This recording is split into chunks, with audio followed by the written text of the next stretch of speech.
오늘은 여기는 신촌 근처인데 연희 백사고지앗 정류장에서 내렸어요. 그래서 오늘은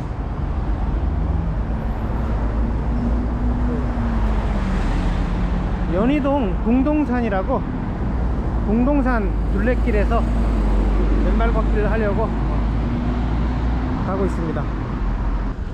건너가고 있습니다.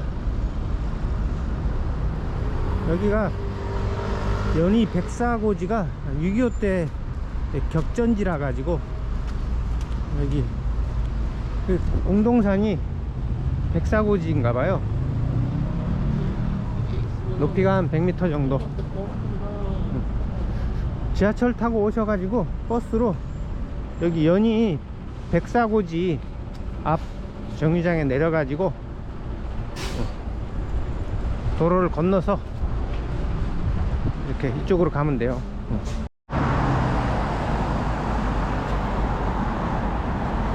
10월 달에 제가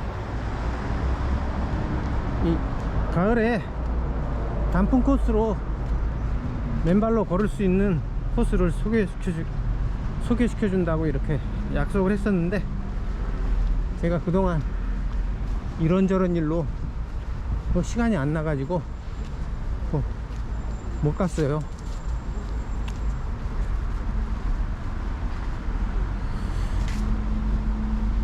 이쪽으로 가야 될 것 같은데, 이쪽으로 올라가 보죠. 버스 정류장에서 내려가지고 한 70-80m 직진하다가 우회전 해가지고 골목으로 들어가야 돼요. 10월 말에 그 관악산 둘레길 한번 가고, 지금 거의 한 달 만에 또 맨발 걷기 하게 됐어요. 근데 이미 이 단풍 구경할 시간은 지나버렸어요. 근데 낙엽 다 떨어지기 전에, 그래도, 그리고 겨울로 와서 맨발 걷기 힘들기 전에 가는 게 나을 것 같아 가지고 오늘 그 연희동 공동산 둘레길에서 맨발 걷기를 하려고 합니다. 그리고 이제 가을이 얼마 안 남았으니까 평일에도 하루 정도 시간 내 가지고 맨발 걷기를 하고 소개시켜 주려고 합니다. 이 골목길로 이제 지금 좌회전 했죠. 한번 다시 한번 또 우회전 해야 돼요. 지그재그로 가야 돼요. 한 100m 직진하다가 교차로가 나오면, 사거리가 나오면 다시 또 우회전해서 올라가야 돼요. 여기가 골목이 있는 것 같은데,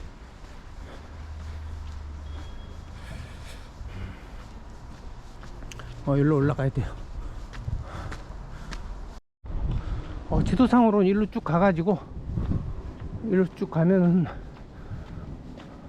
좌회전 하면은 공동산으로 가는 길이 있다는데, 지금 겉보기에는 길이 없는 것 같은데,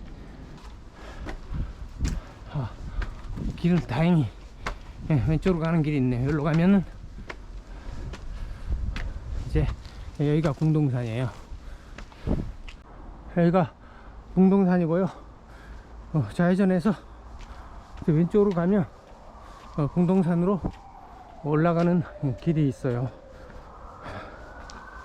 아직까지는 아스팔트 길인데, 구급차 사이렌 소리가 요즘 엄청 많이 들려요. 이게 우리 집에서도 구급차 사이렌 소리가 엄청나게 들리는 것 같아요. 요새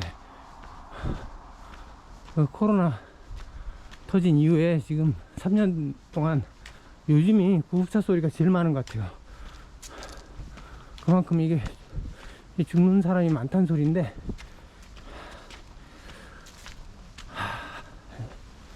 우리나라 코로나 방역이 언제 해제될지 참, 정말 멘붕의 시대죠. 멘붕의 시대. 맨발 걷기에서 이제 맨발로 맨 땅을 걷는 게 중요하죠. 그런데 우리가 이 맨 땅에서는 맨발이 돼야 돼요. 맨발로 안 걸으면 이게 신성 모독이에요. 이게 왜냐하면 이 땅이 원래 전통적으로 대지의 신 가이아나 데메테르나 각국 신화에 다 보면은 땅에 신이 있죠. 그거를 직접적으로 그 땅의 신에 직접적으로 접촉하는 거죠. 그러니까 가이아 여신의 맨살에다가 접촉하는 거기 때문에 당연히 예의를 갖춰야죠. 그래서 맨발로 해야 돼요. 이거는 마치 이 남의 방에 들어갈 때 신발 신고 못 들어가죠. 우리나라에서는 그러니까 온돌방 같은 경우에는 남의 방에 들어갈 때 신발 신고 못 들어가죠. 신발 벗고 들어가듯이 우리가 이 맨 땅을 밟을 때는 맨발이 되는 게 기본적인 예의가 될 것 같습니다. 그런 의미에서 그 땅에 대한 철학을 좀 알아봤는데, 땅에 대한 철학이라면 여긴 주차장 같아요. 여기로 오른쪽으로 올라가는 길이 있네요. 여기는 군부대 같고요. 내려가야겠습니다. 그냥 군부대인데 왜? 네. 내려가면은 오른쪽으로 산을 한 바퀴 도는 길이 있대요. 그쪽으로 가야겠습니다. 그 땅에 대한 철학이라면은 그 인디안 철학이 제가 보기엔 최고인 것 같아요.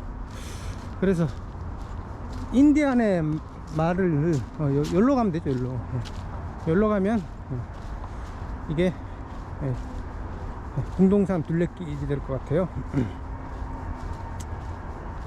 여기서 일단 맨발을 걷고 가겠습니다. 여기가 길 안내판이 있는데 여기서 오른쪽으로 가면 궁동산 둘레길이에요. 여기서 신발을 벗고 가도록 하겠습니다. 신발을 이렇게 벗고 이거를 이제 비닐을 하나 이렇게 준비해 가지고 여기다 넣으면 돼요. 등산 가방에 이렇게 비닐봉지를 걸어두고 넣으면 되죠.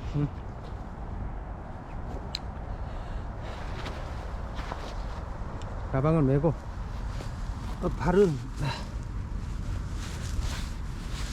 저번에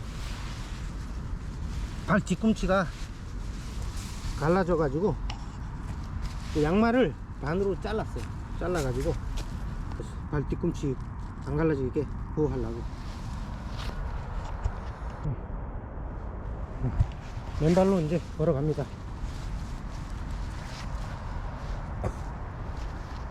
이쪽으로 가면 돼요.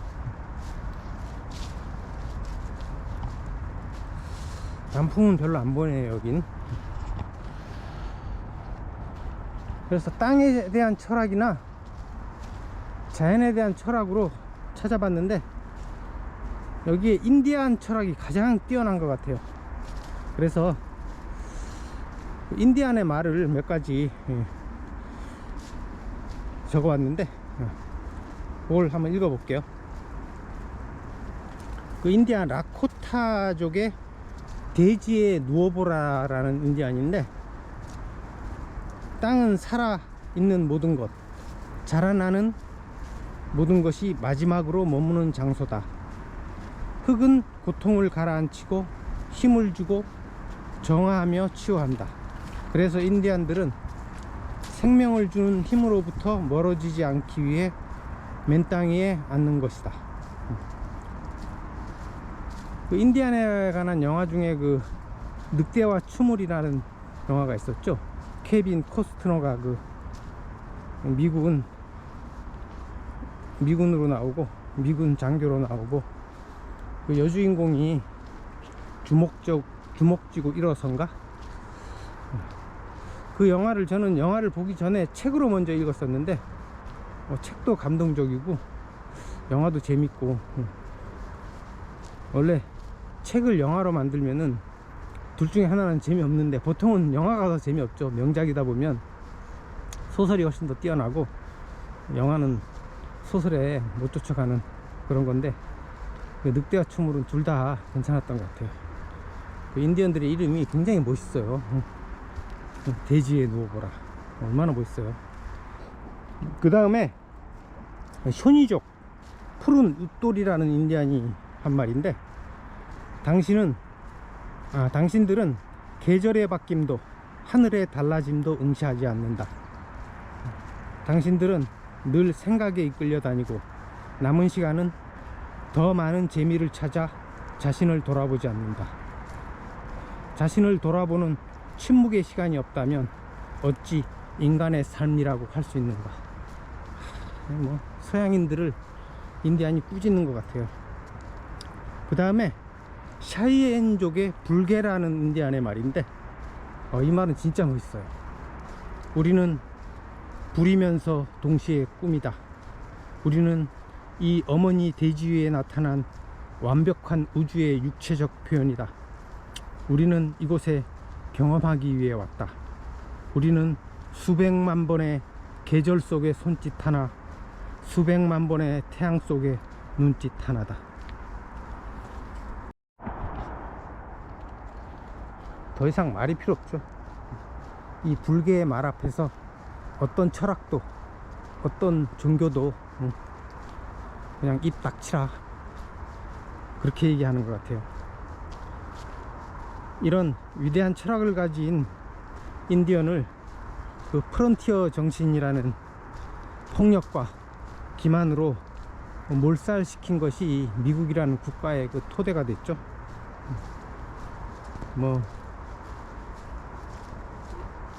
그 계몽 정신하고 자유의 정신이 구현된 게 이제 미국이란 국가라고 그 프랑스에서 뉴욕항 앞에 자유의 여신상까지 만들어준 근대 사상의 꽃이 이제 미국이란 국가의 건설인데 이걸 보면 이제 소국 근대 사상이라는 게 얼마나 야만적인지 보여주는 단적인 예죠. 이게